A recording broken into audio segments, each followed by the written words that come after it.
noloshu waa struggle, noloshu waa halganka nololeed ha jilcin, nolosha weligaa macmacaan ha ka raadiniyo wax jajabaniyo wax laysla helo waxaa ha ka dayday. nolosha waxaad ku tala gashaa inaad si fiican u waajahdo, markaasaad guusha ka gaadhaysa. inaad wax akridid, wakti yar seexatid, wakti badan soo jeedid, soo jeed bilaa macna aanu noqona, soo jeed aad ka faa'iidaysanayso noqdo, aakhiradaad iyo adduunkaaga miduun inaad dhisaysid, labadaba inaad wada dhisto. ha noqonin jilicsan oo dee maxaan ugu sameeya wax kale soo heli maayo inuu ooyaya ha noqonin. noloshu oohin lagagama hortago, nolosha adkaysaa lagaga hortaga. soomaalidu waxay dhaha waad baahantahay looma bahala cuno. mataqaanin mahmaahda haddaad tidhahdo waad baahantahay waraabo qalo ama dacwo qalo doofaar qalo saa lama yeelo. waad baahantahay bahalka looma cuno. intaad adkaysan kartaa ma isu dhowri kartaa la isu dhowraa. caqabaadka idinku hor yimaadana ilaahay qur-aanka wuxuu ku leeyahay yaa yaxya khudi lkitaaba biquwa. nebi yaxyow kitaabka waxaad qaadataa baa ilaahay leeyay jiddiya, si adag.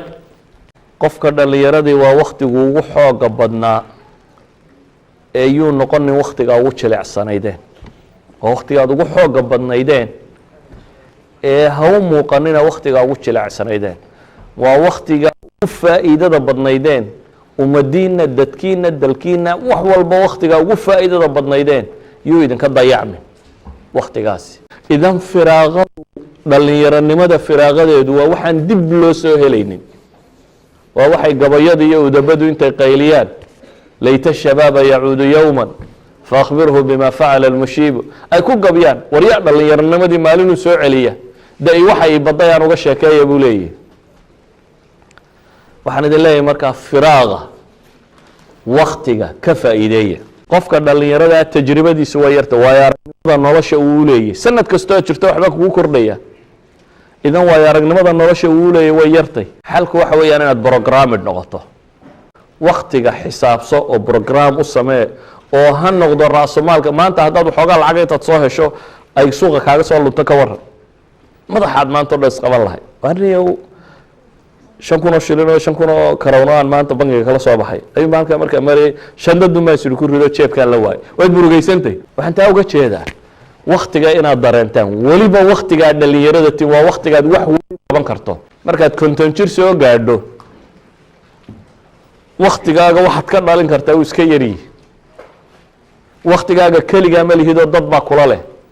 awow baad noqonaysaa, caruur baa kula loo, kuwaad awow ahayd baa kula loo, reero oo xidhiidh oo dad oo kumaankum qof baa kula wadaaga saacadahan yaraad haysa. laakiin markaad dhallinyaro wata cidina kulama laha, adaa iska wada wata waktigaaga. caruurna kaama daba ooyeyso, cid kalena kuguma mashquul ahaa, adaa waktigaaga leh, adigay tahay inaad isticmaasho. qofku jadwal nololeed inuu leeyahay, wakti uu wax akriyo, wakti uu seexdo, wakti uu soo jeedo, wakti wax barto, wakti wax baadho. inaad noloshaadu jadwal leedahay. inaad isku daydo hurdo intaad yarayn karta inaad yarayso. inaad isku daydo entertainment, waxa waktiga lagu lumiyo intaad yarayn karta inaad yarayso. inuu kaa noqdo un mar aad wixii kaloo dhan caajistay inaad ku soo yaro baraarugto un. yani haddaan imika maanta o dhan wax akriyo waxa laga yaabaa 3 saacadood markaan maraya inaan daalo. waxaan u baahnay nus saacaan iska yaro nasto, fadhiyo oo iska shaashaayo, saaxiibkay la sheekaysto, warramo. laakiin nus saacani wuxuu isiinayaa inaan dib appetite ugu helo. waa appetizer. inaan dib ugu helo shahiya, yacni dib inaan u isticmaali karo haddana mar kale ama wax akhriska ama wax qabad kale. waxa weeyaan nicmadii ayaynu niqmo u aragnay. waa laba erayo af carabiya. nicma waa barwaaqo, waa shaygii lagu barwaaqaysanayey oo loo arkay inuu yahay dhib iyo kadeed. maxaan uga jeedaa mas'alat alfiraaq. firaaqa ma taqaanaa? jaaniska, waktiga. ninka dhallinyaraday waxay ahayd markuu wakti helo inuu ka faa'iidaysto, nimco ilaahay siiyey u arko inuu wakti isbeera oo aanu waxba ku qabanin inuu haysto inay nimco u aragto. laakiin haddii waktigu xanuun kugu noqdo ka waran, aad tidhaha iskuulkiina waa fasax, wax allaaliyo waxaa qabta habeenkaa caawaa garan maayo. discotiga ma qabanaa mise filimka qabanaa? xaggaynu waktiga kusoo dillaa. marka aan kubad iska daawano, tv-ga inoo shid, maantao dhan uu tv hoos galgasho unoo kolla kaa ka rog, laba boqoloo jannal kolle kaa ka rog meel wiil yari boodboodayo heesayo ama mid caag loo buufiyo kubad eryayo ama wuxuun inuu eego nicmadii uu haystay ayaa qofkii ula muuqatay dhib waktigii nicmu ahaa nicmo aada wax ku barato aada ku shaqaysato aada wax ku qabsato aada dad ku noqoto aada ku korto hadday iyadu dhib kugu noqoto ay noqoto dhibtii laga takhallusayey waarsaan u gallaa seexo diinahaysa saar kolbaysa sii dad wuxuu rabaa inuu 20 saacadood hurdo wakti badan inuu hurdaa buu doonaya waayo waa fasax buu ku leeyahay wuxuu rabaa waktiga meeluu ku dilo inuu soo boodboodo meelaha tago ku dilo war waxaana aad dilaysaa waa cimrigaagii hadda cimrigii kuu tirsanaa imika haddii lagu idhaha naftaa lagaa qabto waxaad leedahay ilaah waxa laygu daro socanka maaha ilaah waxa laygu daro markii lagugu darayna waxaad ku leedahay xaggaanu qabanaa markii lagugu daray iminka haddii la idhaha nafta halaydinka wada qabto wada argagixi lahayd qof oo anigu inugu filan noolaadayaan iska dhinto waa yaryihi hadii la idhaha nafta halaydinka qabto may baynu odhan lahayn ilaahay wuxuuna inoo saa'idiyo laakiin marka lagu saayidiyey ee in lagugu daray haddaad waxaad ku qabataba garan weydo oo intaad soo toostan oo aad tidhahda niyo waktigii baa batay maxaynu ku dillaa inawada meelaha iska soo warwareegnay kubad soo cayaar aan waxaan soo samayno entertainment iyo music iyo wax lagu dilo la raadiyo hiya almashkila dhibta waxbarashadu qofku markay ka hor timaado had iyo goor derbiga kalu ku dhacaa oo ah in ama xashiishada iibiyo ama suuqa iska galo ama dhulkaa warwareega ama waxaa marka la yidhaha iskuulka maxaad u qabaa iskuul la dooni mayne way soo eriyeen macallimiinta akhlaaq xune haddaba hasha ku yara adkaata waxaan kale marsiiyo markay soo yara adkaatay iskuulkii iyo qaabkiisii ayuu reason kala samaysanayaa oo uu suuqa ku galo qofka si fiican intelligent kasta ahaw si kasta u maskax badnow haddaan waxaan si wanaagsan lagaaga dhaadhicin oo cid ku caawisa iyo cid kaloo ataageerta aanad helin way ka hor imanaysaa dadkuna adkaysiga wuu kala leeyahy dadka intelligentka badan baana in badanoo ka mid ay adkaysan yartay markiiba way soo car hadda waa qof caqli badan laakiin markii hore ama iskuulkii hore aanu soo qaadanin ama meel dhexu ka soo yaro bilaabay ama afka ku yaro adkaaday ama isagaan si wanaagsan wax u soo diyaarin 2-3 subject markay ku soo adkaadaan waa kuwa ugu badanee xagga kale u booda maskaxdu waa angalka wax laga sawiro waa qaabka wax loo tusiyo maskaxdu waa cidda wax u sheegtay iyo feedbackeeda xataa waxa ra'yiga dhaaf isaga masale aaraa iyo ra'yi daaye waxa tangible la taabtaa lagugu qaldi karaa ma u malaynaysaa haddaan idin tusaya waraaq yar duuduuba sooma fadhidaa waraaqa ma haysataan waraaq yar sidaa waxaad samaysaa waraaq yar waraaq sidaa dheh sidaa intaad usto sacabkaaga saar qofka kugu xigee saaxiibkaaya labadiisaa farood qabo isweydaari sidaa dheh saaxiibkaa sii jeesa dheh isagoo sii jeeda labadaa farood oo isweydaarsan waraaqdaa saaroo caynkaa dheh waa imisa dheh waa labuu ku odhanaya ku day waa halkaa waraaqa halkaa waraaqe qura aan hayo soo waraaqda qura maaha intaad halkaa saarto oad labadiisaa farood sidaa isu weydaariso qura sii jeesa dhoo dabeetana sidaa u saar waa imse waraaqood dheh waa imse dheh waa labu markuu ugu yariyo ku odhanaya waayo maskaxda markay neerfuhu caynkan yahay u sidaa ugu sheego waa sidii saxa ahayd waa dhankay ka taqaanay buu odhanaya haddii laysu weydaariyo laba aan isku mar wax taaban jirin baa isku mar wax taabanaya dabeetana waa labay sheegayaan waayo labadaasi labadaa dhan isku mar wax ma taabtaan najaralisaa ilaahay ugu talagalay si aan bay yihiinoo isku mar ma wax wada taaban karaan laba aan isku mar wax taaban baad isku mar wax taabsiisay dabeetana waxaad odhanaysaa waa laba idan qadaayaadka fikrigaahi way kasii khatarsan yihiin kuwan kani waa material baan ku tusay qadaayaadka fikrigii waa angalka lagaa tuso waa fishanka angalka wax lagaa tuso baad wax ka arki kartaa qofku markuu dhalinyaro yahay jidhkiisii baa soo dhismaya markuu soo dhismo baahiyihiisaa soo badanaya meel waloo cudwi meel waloo jidhkiisa ka midiba way koraysaa koritaankaasi wuxuu ku gaadhayaa inuu qaan gaadho, ninku inuu ninnimo dareemo, inantuna inay inannimo dareento. wuu sii korayaa wuxuu ku gaadhayaa ninku inuu bislaado, inantuna inay bislaato. wuu sii korayaa wuxuu gaadhayaa qofku xad marka dambe uu dib u soo noqdo oo hoos u soo noqdo. dhallinyaronimadu markaa waa xadkii la koraya bislaanshihiisa xaggiisa loo sii wada socday.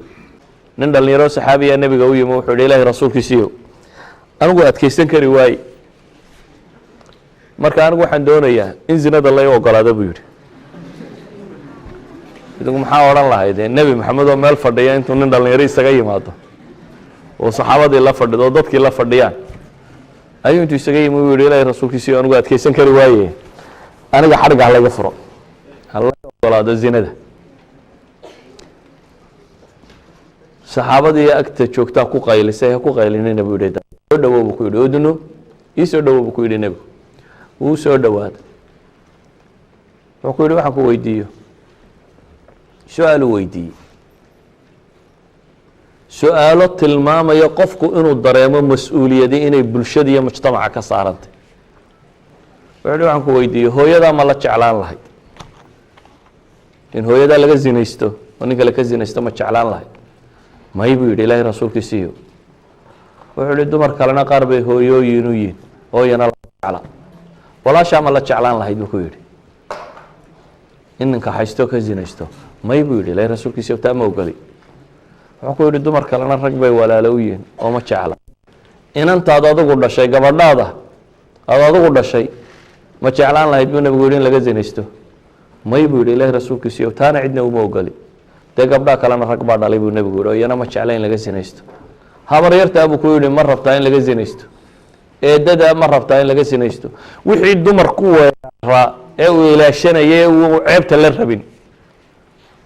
dumar baa jira aanaad ceebta la rabin, walaasha, hooyada, inantaad dhashay, habaryarta, eedada, dumarkaa kugu weegaarane caarkaaga ah ceebtoodu iyadoo lagu sarsaray ka daran. mar in ceeb laga soo sheego. saa daraaddeed nebigu wuxuu leeyahy kuwa in qola kaxaysato rag iska fuulo ma jecesha? may buu yidhi ilaahay rasuulkiisiiyo. dee haddaba kuwaasina dad bay u yihiin, intaa adiga ay kuu yihiin bay rag kale u yihiine nabadgeli buu ku yidhi. nebigu intuu soo dhaweeyo laabta gacanta ka saaray ayuu dabeetana u duceeyey oo ku yidhi allahuma xasin farja, ilaahay ow kan farjigiisa u dhow oo dembigiisa dhaaf. waxaa la yidhi gabar dambeba sidaa uma egin iska dhaaf. maxaan uga jeedaa? kow marka hore waxaa ka fakartaan inanka soomaaliyeed, walaashan soomaaliyeed aad xumaynayso walaashaa un ka soo qaad, tii kula dhalatay hooyadaa dhashay. idan mas-uuliyad baad dareemaysaa inay mujtamaca kaa saarantay. inanta soomaaliyeed inanka aan xumaynayso inay mas-uuliyad dareento mujtamaca ka saaran. taasi waxay keenaysaa qofku mas-uuliyadda uu dareemayo inuu ilaaliyo. shahwatu nafs marka hore waa mushkilad mashaakilka bini aadamka ka mid a. waa mushkilada ilaahay ku talagalay inuu inagu itixaamo. haddii aan shahwadba laynagu abuuri lahayn soo wada malaa'iguun iskamayna noqoneen. de malaa'igtaan waxba doonini, halkeeda iska fadhida waa iska tasbiixsataa. haddaanad waxbaba dareemaynin dee malag baad noqon lahayd, iska tasbiixsado weligiisa halkaa ka haya. laakiin akhlaaqiyaadku waxay ku yimaadaan baa la yidhaahdaa qofkani wuu akhlaaq fiican yahy iyo wuu akhlaaq xun yahy waxa u dhaxaysa in la itixaamo, inuu galo mantiqo imtixaana oo markaa sidii u adeegsaday. waxay yidhaahdaan qofka imtixaankiisu 3 shayba wuu baahay. xorriyad buu u baahan yahy inuu haysto qofku, qudru u baahan yahay awood iyo istitaaca, mucaanaa buu u baahan yahy bay yidhahdeen waxani wax caqabo laga gudbi kara inay tahay inuu dareemi karo. intaa markay dhacdo ama wuu gudbi ama wuu dhici oo wuu hooban. inaad gudubtaa ma fududa. inaad gudubtaa ashyaa badan bay u baahantahy. ko inaad muslim dhaba noqotaa bay u baahantahy. 2 inaad ilaahay ku xidhantaa bay u baahantahy oo aad ilaahay xasuusatid wax kastaba, oo xumahan iyo nafti iyo shayطaan markay kuu sheekeeyaan alle aada xasuusatid, oo cadaabkii kuu muuqdo, oo jannada la waayayaa intay leegtay aad tasawurtid, oo aakhira kuu muuqato, oo aan doonistan yare naftoo quri kuu muuqaniyo macmacaanka inay kaa doonaysa. kaasi waa shay muhima oo qofka in lagu koriyaa u baahantay. wuxuu u baahan yahay in qofka xishoodka lagu soo koriyo, inantu inay xishoodnimada inannimo ku korto. haddaanay xishood ku soo korin afka wax walba waa iskaga ballaadhinaysaa, dabeetana hungurigu waa bilaabmaya.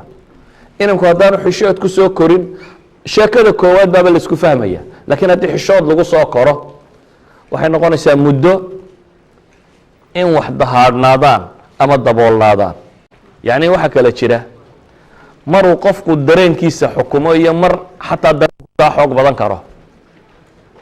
haddii matalan marka hore aada soo badheedho tidhaahdo filmaanta xunxumaan daawanaya, anigu iska dhagaxbaan oo waxba ma dareemo waa iska daawadaa una dhuhun baan ku eegaagaa haddaad tidhaahdo miyay runta?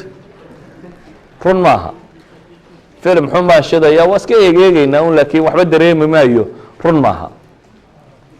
idan qofku meesha xun inuu ka fogaadaabaa marka hore habboon. intuu ka dheeraan karo inuu ka dheeraado, bii'a nadiifa inuu tago, mujtamac nadiifa inuu la dhaqmo, noloshiisa inta dad wanaagsan inuu la qaato. inanta muslimadee hablo kaloo muslimadoo wanaagsan inay la dhaqanto, inanka muslimkii inamo kaloo muslimiinoo wanaagsan inuu la dhaqmo, inuu masaajidka ku xidhmo, inuu meelaha cibaadada ku xidhmo, in dadka khayrka ugu yeedhayo ku xidhmo, si uu uga fogaado ciddan sharka ugu yeedhaysa, inuu naftiisa kontaroolo ilaaliyo. ilaahayna wuxuu leeyahy waliyastacfif aladiina laa yajiduuna nikaaxan xataa yugniyahum allahu min fadlih. waxa aan tilmaamayaa waxa weeyaan dhib badan baa jirta, dhibtaana idinkaa iga aqoon badan oo dee idinkaa dareemayaba. waa dhib xal leh. cid idin ma laha bini aadam ma tihidine waxaa laydin leeyahay dhibtiina janno ku raadiya. jannadu tacab bay u baahan tahay. nebigu wuxuu yihi ilaahay jannadiisu waa qaali. waxa qaaliga ana dee si fudud la yskagama helo. shaqo iyo hawl bay u baahan tahay. waxa fududay adkaysi buu u baahan yahay, hawl buu u baahan yahay, shaquu u baahan yahay. shaqadaa waxaa ka mid ah inaad dhowrsanaatid oo inankuna inannimadiisa dhowro, inantuna inannimadeeda dhowrto, guur xalaale mooyaane. waxaan leenahay waxaa ka mid ah in guurka la fudaydiyo oo inan iyo inan ciddii guursan kartaa ay guursadaan, si xalaal ay u guursadaan. guurku ceeb maaha. gabadh weyn iyo gabadh yar, inan weyn iyo inan yar, mid la guursada toona ceeb maaha. bini aadam inuu isu baahan yahay waa la wada ogsoon yahay, ama ha yaraado ama ha weynaado. inuu isu wada baahan yahay waa la ogsoon yahay. dhaqanka aynu halkan ka barannay runtii dhaqan qurux badan maaha. dhaqanka odhanaya laba isku da ee isguursata waa dhaqan waalan. laba un isku da, war labadii la isu calfaa isguursata, labadii kala heshaa isguursata, labadii nolol wadaagi kartaa isguursata. age wise qasab maaha. sida awgeed guurku inuu fududaado, nin weyn iyo nin yar, inan weyn iyo inan yar, miduu doonaba hadee guurku inuu fududaado. qof kasta oo guursan karaa inuu guursadaa waa maطlab sharciya, si uu naftiisana u dhowro, mujtamacana ilmo xalaala ugu soo kordhiyo. sida awgeed buu nebigu wuxuu aada u ammaanay, ina rabbaka layacjab lishaabi laa sabwata lahu buu nebigu yidhi. ilaahay wuxuu la yaabaa buu nebigu yidhi ninka dhallinyarada ah ee aan sabw ahayn. sabwadu waa mayl ila alhawa, aan xaggaa dumarka aadka ugu jiljilecsanayn, xaggaa eegin. sabwa waa ficlu mara. qofka dhallinyarada ee aan sabwa facla quraba mar qura xagga dumarka u janjeedhaynin ee dhowrsoon. sida awgeed buu nebigu salawaatu ullaahi wasalaamu calayh xadiidkiisii saxiixa wuxuu ku tilmaamayey toddobada maalinta qiyaame carshu raxmaanka hadhsada. maalinta qiyaamaha ee dadku wada qaawanyey, ee cadceedu dhowdahay, ee meeshu kulushahay, ee qof walba dhididkiisu hafiyey, ee naftu dadka isugu wada timaado, ee qof waliba yaa nafsi uu taagan yahay, ayaa sariirta boqortooyada ee alle subxaana wa tacaala carshigaa hadhkiisa dad gaara baa la yidhahdaa idinku hooskaa hadhsada. qiyaamaha dad gaara baa meeshaa la hadhsiiya. dadkaa gaarkaa waxaa ka mid a imaam, madaxweyne, ummadda u cadaalad sameeyey. qofka labaad wuxuu nebigu ka dhigay qof dhallinyaro ah oo ilaahay cibaadadiisa ku koray oo yacni xumaha ka dheeraaday. qofka saddexaad wuxuu ka dhigay nebigu salawaatu ullaahi wasalaamu calayh qof mu'minoo qalbigiisu masaajidka ku xidhan yahay yacni salaadiba salaadbiso aan salaadba ka tegin qofka afraadba wuxuu nebigu ku tilmaamay inuu yahay laba qof oo ilaahay dartiisu jeclaaday aan wax kale isu keenine waxa isu keenay uu yahay kalgacal ilaahay dartii ay isku xidhiidhinayaan ilaahay dartiina uu kala taga ka ku xiga wuxuu nebigu ka dhigay warajulun dacathu imra'atun daatu mansibin wa jamaal nimay u yeedhay gabadh reer la yaqaan ka dhalatay quruxna leh ama mansab sare haysata wasiir iyo madaxweyne yacni gabadh meel sare joogta quruxna u dhan tahay yacni dumarka maxaynu u naqaanaa loogu jacayl badan yihi gabadh reer ladan oo la garanayo macruufa ka dhalatay khilqadeed iyo abuurkeeduna aada u qurux badan yahay intaa waxa raacda dee diinteeduna wanaagsan tahay laakiin dee halkan xumaan laga warramayaaye diintu meesha ma taallo markaa gabadh qurux iyo reerba ka dhalatay oo tidhi war balayna keen caawa wada casho tagne oo uu leeyahay naa ilaahay baan ka baqaya iga tagordo ilaahay uu ka baqayo uu diidan yahay qofkaasi ama inan wiil dee reer ka dhashay oo qurux badan uu yidhi caawa reerka iskaga kaale inaa ku casho geynayo tidhi waar orod gurigiina qabo kaayagaanu ka cashaynaynaaye idan inantaa diiday inay ninkaasi raacdo ama inankaasi diiday inuu ninkaasi raaca waxay ka mid yihiin toddobada maalinta qiyaame carshiga alle hadhsada waa mansilo aada u weyn ka toddobaad nebigu ka dhigayey qof sadaqo baxsaday kii lixaad oo gacantiisa midig waxay bixinayso ta bidixaanay ogaanin yacni waa nimaan lacagta u aaba yeelin xumaha uguma aaba yeelayo waxaan ugu aaba yeelaynin wanaagga kan sii kan wax ka bixi kan wax u dir kan sadaqaadkiisa u baxsanaya qofka toddobaadna wuxuu nebigu ka tilmaamay qof intuu ilaahay dartiisu taagay ooyey cibaado u alla caabudayo subxaana wa tacaala midna wada ogsoonaada inan iyo inanba qof kastoo xumaaday in allaha yakfir dunuuba jamiica ilaahay dembi dhammaantii wuu dhaafaa qofku hadduu tooso inanku si kastoo ay u xumaatay inanku si kastoo u xumaaday hadduu soo noqdo ilaahay u toobad keeno ilaahay dembiga wuu dhaafaa qofka mu'minkee toobad dhaba la yimaada waa ka yowmi waladatu ummu mushkiladda in badan oo dhalinyarada ka mid a ama soomaalida ka mid a haysata waxa weeyaan waxay moodayeen qofku hadduu xumaado inaanu sooba noqon karin in lasii fogeeyo heblaayo baasha iibisaaye dabadda usii tuura ama hebeel in lasii fogeeyo waxaa leeyahay yaan lasii fogeynina dadkaas shaytaan iyo in loogu gargaarina ha laga soo celiyo hadday toobad keenaan aada u wanaagsanaadaanna waa dad fiican markaa saxaabada nebiga maqlayseen ee waaweynaa dee markii hore gaalo jaahiliin oo wax walba samaysamay ahaayeen gaalay ahaayeen gaalnimada dembi ka weyn baa jira gaalay ahaayeen gaalna wax walba way isaga banaanaa laakiin markay islaameen bay waxaan ka fuqeen dadka muslimiinta ahna yaan laga quusanin waxaa la yidhahdaa fudayl ibnu ciyaad ma taqaana wanin taabiciintii waaweynaa ka mid ah culamada muslimiinta laga dambeeyay waaweyn buu ku jira waa raggii cibaadada u go-ay buu ka mid ahaa iyo cilmiga xaramkuu deganaan jiray marka fudayl ibnu ciyaad culamaai siyar waxay soo wariyeen waagii hore qaaticu ariiq buu ahaa nin buu ahaan jiray khatara oo jidgooyo ah oo dadka nafta isugu keena wuxuu yidhi habeen buu is yidhi meel ka dhac dabeetana wuxuu maqlay qof tukanaya habeen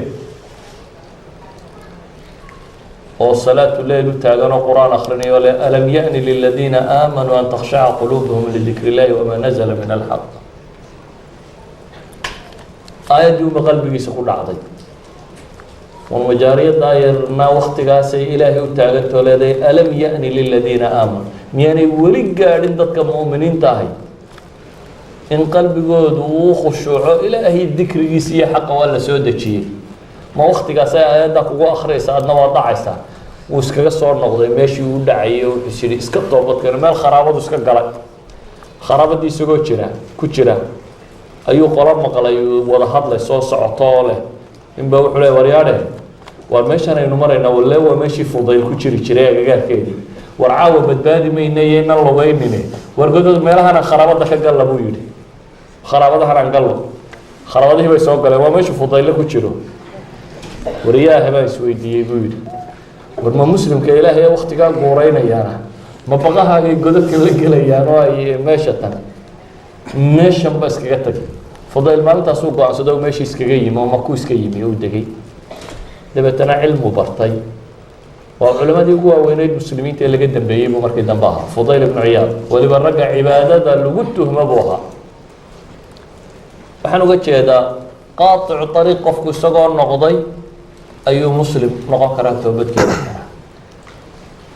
وحقول أنا دلله وحويان اللي يروي أنت ندوسنا الله يدين دوا آمين أنت دفتها ستنا إلهي دفتها كسوسا وريتها مشكلة كل عضي إن نيا ينبى متك الدوران النقضاني وادبكنيو إن رحم ماضي يعني كذا بتجنا كسوسا كل يجي نشكو إنه كسر كرو مليوبا حشيشة دام مليوبا إنه كوا حيسكت ضيدان إن مليوبا كسوتشيدان وحلاقي يا بعض بدني إن يقلين ما أنت سلب تأي درسيين لكن عد قاعدته كتشيد مش بإلهي إن أنت هنا سلاد حاجات ونقط غير كإنه حقوقك أنا دينا حماتي تاعي إنك سلاد حاجات دي بتجي دوتا قفل ما يبغى لغارك لكن هدي دي بالله سوق بتقول سود ويجو وطريقة الصواب قاعد دي بالله تصير وبشر ويحجاج كره تسوي قطع مركب هريدة كاسي ينلقوا إلا بالماشى إلى هنا وحكبر يا عز وجل إنه ذكر نفتك قاعدة حق إنه إلهي سبحانه وتعالى دبه سعريه مسلمين كتاب كودي السنة نبي الراعين الله كذبه إذن كيان نجنين الله ينصبه ونفتين إلى عليه